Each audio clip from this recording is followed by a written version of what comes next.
안녕하세요. 반갑습니다. 주말에도 제 영상을 봐주시는 모든 분들께 감사드린다 말씀드리면서 일단 오늘 에코프로비엠 시작을 해보도록 하겠습니다. 일단 에코프로비엠 같은 경우에는 지금 괜찮죠? 전 세계 뭐 인플레 얘기가 나오는데도 불구하고 굉장히 주가가 괜찮습니다.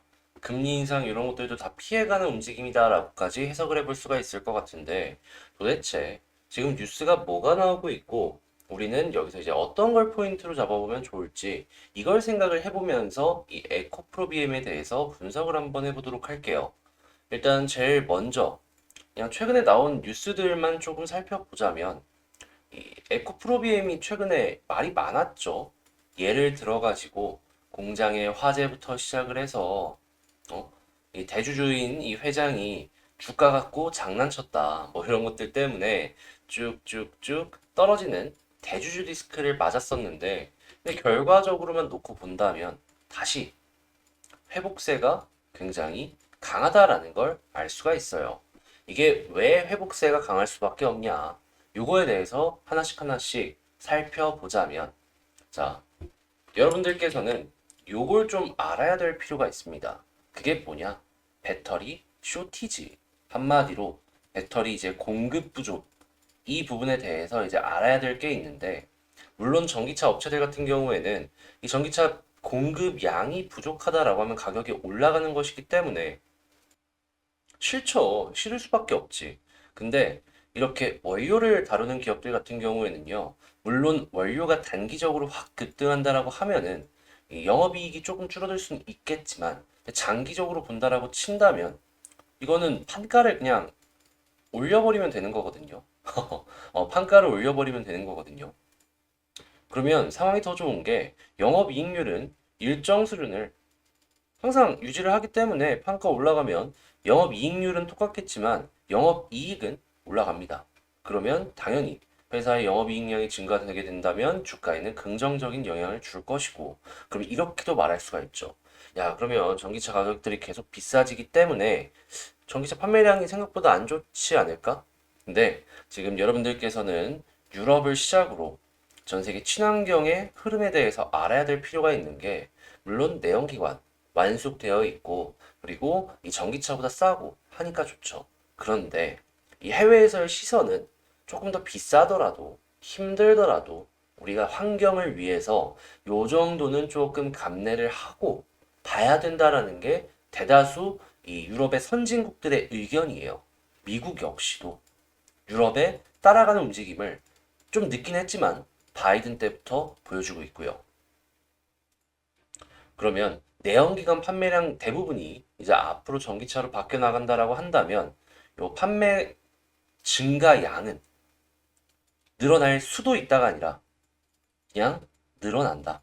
앞으로 매출은 무조건 최소한 어느 정도 미니멈은 잡힐 것이다. 이게 딱 계산이 되지 않겠습니까? 하다 보니 지금 최근에 뭐 금리 인상이니 뭐니 하면서도 이 배터리 쪽 같은 경우에는 향후에 나올 매출이 가치주들처럼 지금 당장 매출 잡힌 것처럼 인식이 돼가지고 쭉쭉 수급이 몰리는 거예요. 한마디로 이쪽은 피난처의 역할을 굉장히 강하게 해주고 있다라는 것이죠. 이러한 역할을 해주고 있는 다른 기업들과 이제 약간의 비교를 해본다면 대부분이 뭐 유통이나 면세나 어? 영화관이나 막 극장 이런 데도 있잖아요. 네, 똑같은 얘기인가? 아무튼 뭐 백화점 뭐 이런 것들 있잖아요. 다 그런 쪽이랑 지금 얘네가 좀 비교가 되고 있는데 이쪽이 더 괜찮다라고 보여지는 게 야, 이거 돈을 좀 피해갈 수 있는 가치주의 느낌도 있는데 얘네들과 비교를 했을 때, 야, 이거 성장률도 기가 막힌데? 라고 생각을 하니까 사람들이 계속 돈이 몰렸던 것이고, 그리고 에코프로비엠 같은 경우에는 기본적으로 한국에서 평가받는 위치가 1등이 LNF였고요. 2등이 에코프로비엠이 있어요. 그러니까 2등이었던 그 기술력이나 이런 것들만 생각을 한다면 굉장히 할인이 많이 되어 있기 때문에 대주주 리스크를 이겨낼 만큼 업황이 좋아가지고 돈이 몰려가지고 지금 회복세가 굉장히 세다. 이렇게 분석을 해볼 수가 있다라는 겁니다. 이게 다 연결이 되는 거예요. 한미같이 대주주가 그렇게 장난질 치면은 몇 년 동안 막 질질 끄는 그런 종목들도 있는데 얘는 그냥 업황 자체가 모든 걸 다 덮어줄 만큼 좋았다. 이렇게 생각을 해볼 수가 있는 것이죠. 이게 5분 동안 얘기해서 조금 길었는데, 근데 이제 이게 배터리의 상황이고, 지금 당장 실적이 조금 안 나오는데도 불구하고, 각종 증권사들에서 이 배터리 쪽이 굉장히 돈을 옮겨가기 좋은 피난처다라고 하는 얘기가 이런 게 연결이 돼서다라는 걸 그냥 간단하게 여러분들께 설명을 드리고 싶어서 말씀을 드린 거니까, 요렇다라는 건 꼭 아시고 그냥 단순하게 배터리가 좋다라고 해서 하는 게 아니라 아 이런 업황 때문에 좋을 수밖에 없구나라는 걸 생각을 하시면서 투자를 하시면 좋을 것 같아서 이렇게 말씀드려봤습니다.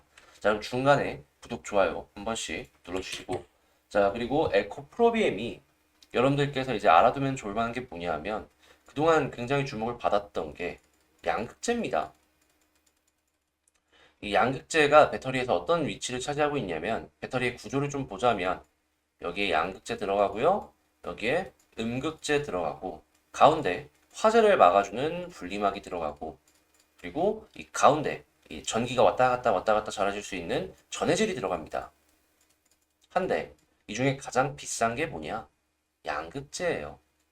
얘가 제일 비싸고 그리고 계약도 제일 많이 진행이 돼요. 하다 보니까 평가도 되게 높을 수밖에 없죠. 근데 에코 프로비엠 같은 경우에는 이 중국의 LFP라고 해서 저가형 배터리 말고 좀 기술력을 좀 요하는 뭐 하이니켈이나 이런 것들 있잖아요. 이쪽으로 해가지고 양극재 기술력을 인정을 받고 있어요. 물론 단가는 중국 쪽의 LFP보다는 비쌀 수밖에 없겠죠. 근데 이게 기술이 발전을 하게 되면은 그러면은 생산 단가는 줄어들 수밖에 없거든요. 그럼 같은 양을 기준으로 놓고 보았을 때 주행 거리가 이쪽이 더 좋을 수밖에 없어요. 생산 단가가 줄어드는 것까지 생각을 해보면은 아 이쪽 좋겠구나라고 생각을 하면서 볼 수가 있겠죠. 예, 그래가지고 그동안 에코 프로비엠이 상당히 긍정적인 평가를 받았고 그리고 수주단고도 굉장히 높기 때문에 주가가 이렇게 높은 수준을 유지한다. 이렇게 보셨으면 되는 거였습니다.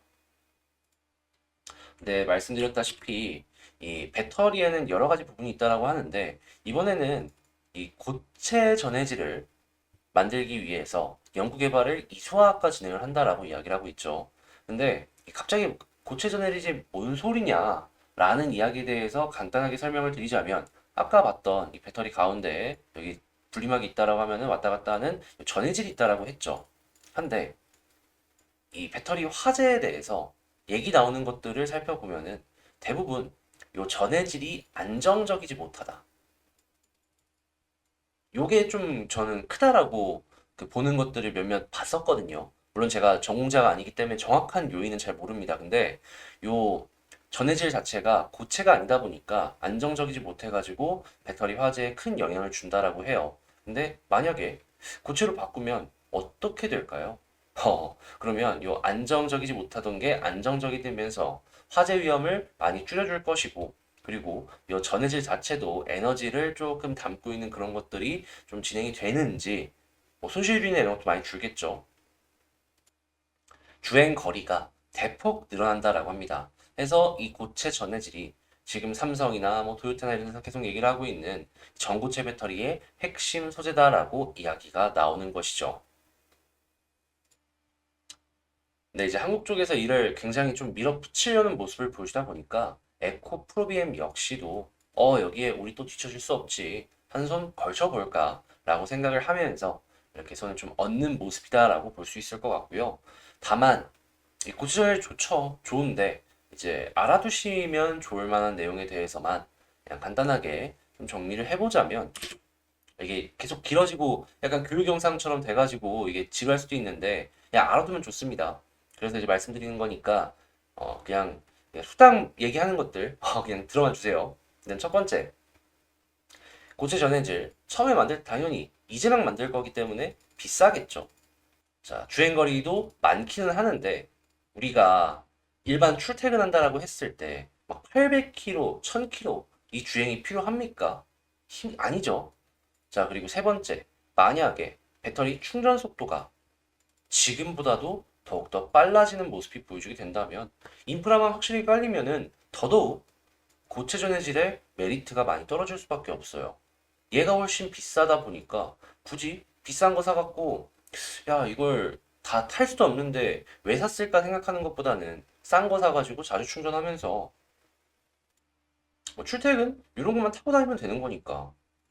자, 그리고 지금 이게 만약에 고트전 해질의 개발 속도가 느려지고 그리고 이제 시장에 출시하는 그게 늦어진다라고 한다면 어떤 얘기까지 나오고 있냐면, 자, 기존에 지금 진행이 되고 있는 베타들이 표준이 될 수 있다라고 합니다.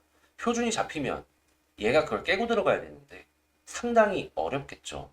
자, 그리고 기존에 만들어져 있는 완성차 메이커들이 이 표준을 잡고서 꾸준하게 생산을 만들고 있다라고 하면은 고체전해줄로 바뀌면은 약간의 세팅을 좀 바꾸거나 약간의 설계를 바꾸고 이런 것도 있어야 될 수도 있잖아요. 뭐 호환이 어느 정도 된다라고 하더라도 만져야 되는 건 분명히 있을 겁니다.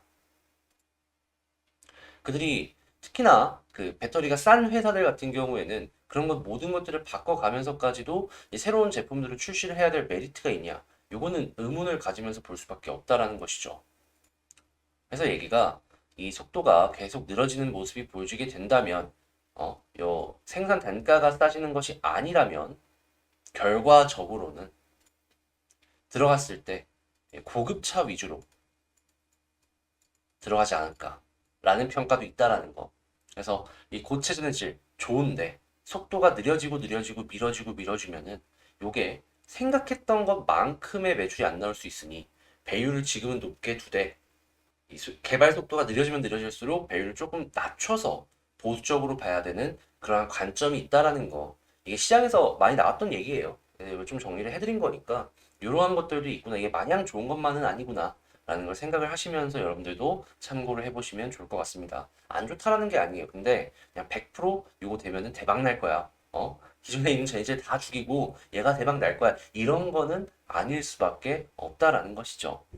자, 해서 일단 뭐 좋은 내용은 맞는데 일단 요거는 밸류는 더하되 약간 보수적으로 봐야 될 필요가 있어 보인다. 요 정도로만 말씀을 드리도록 하겠습니다. 수급이랑 지금 차트 좀 보면 좋을 게 뭐가 있는지 하나씩 살펴보도록 하겠습니다. 일단 제일 먼저 수급은 좋죠. 계속 이런 모습만 나오면은 이거 안 살 이유가 없습니다. 근데 일단 최근에 계속 개인들이 많이 사다가 오랜만에 한번 나온 거기 때문에 과연 이게 계속 이어져 줄지는 향후 수급창을 보면서 살펴보면 좋을 것 같고요. 그리고 여기서 만약에 떨어지잖아요. 그러면 이거 잘못하면 개판 한번 납니다. 왜냐하면 역헤드 숄더가 이렇게 잡힐 수 있거든요. 그래서 가장 베스트는 많이 떨어진다라고 하더라도 여 위에서 움직인다면 그냥 박스가 잡혔구나라고 생각을 해보는 게 1번이라고 놓고 볼 수 있을 것 같고, 어, 이게 아니라 아예 그냥 뚫고 올라간다면 여기를 1파로 놓고 보고 이전 고점을 노리는 2파를 한번 생각해 볼 수 있겠다. 이 정도로 볼 수 있을 것 같아요. 근데 빠진다면 다 이탈한다. 그러면 헤드앤숄더 나오고 61선까지는 한번 스트레이트로 떨어지지 않을까 싶네요. 자, 그러면 우리는 딱 지지라인 여기만 지켜준다라고 하면은 일단 더 지켜봐도 되는데 그 아래는 조심하자. 이렇게 정리를 할 수가 있겠죠. 자, 이렇게 말씀드리면서 에코프로비엠에 대해서 한번 싹 훑어봤는데, 자, 그리고 뭐 간단하게 제가 이제 채널에 올리는 다른 영상에 대해서 말씀 하나만 드리고 넘어가자면, 저저번 주에 말씀을 드렸던 섹터가 뭐였냐면 일자리였거든요. 자, 사람이 보시면 아시겠지만 말씀드리고 나서 이렇게 급등했습니다. 자, 그리고 원티드랩 같은 경우에도 보시면은, 자, 그리고 월덱스 같은 경우에도 보시면 아시겠지만 이렇게 급등. 얘는 급등이라고 하긴 그렇고 상승이 여러 번 이어졌다. 이런 걸 확인을 할 수가 있습니다. 한마디로 요번에도 성공했다. 이게 지금 의심 섹터에 대해서 좀 자랑 조금만, 이게 어떻게 보면은 제가 어떻게 여러분들께 뭐 돈 받는 거 이런 건 없이 그냥 제 실력에 대해서 이렇게 보여드리면서 댓글 많이 받으려고 하는 거잖아요. 이제 자랑만 간단하게 하자면 최근에 이제 매주 주말에 한 번씩 올렸었는데 2달 하고 반 정도 한 11번인가 12번 연속 그 다음 주에 올라갈 섹터를 다 맞췄어요. 그 바로 다음에 말씀을 드린 요 사람인이나 월덱스가 또 올라가는 모습을 여러분들께 보여드렸기 때문에 야, 다시 이제 달린다. 첫 주부터 다시 달린다라고 말씀을 드리고 싶고요. 이번 제가 의심 섹터 올릴 것 같은 경우에는 섹터를 좀 보다 보니까 이번엔 대기업 계열사들이 공통적으로 좀 수급이 괜찮더라고요. 뭐 특별한 뉴스도 없는데 그걸 한번 다뤄볼 예정이니까 이거 한번 봐보고 싶다라고 생각하시는 분들 제 채널 바로 다음 영상에 요 의심 섹터 있으니까 많은 시청 해주시면 감사할 것 같습니다. 자, 그러면 저는 요렇게 한번 이제 영상에 대해서 말씀을 드리도록 하고요. 다음에 더 좋은 영상으로 다시 찾아뵙도록 할 테니까 구독, 좋아요 한 번씩 눌러주시고 이제 댓글로 많은 호응 좀 부탁을 드리도록 할게요. 자, 그러면 영상 끝까지 시청해주셔서 감사합니다.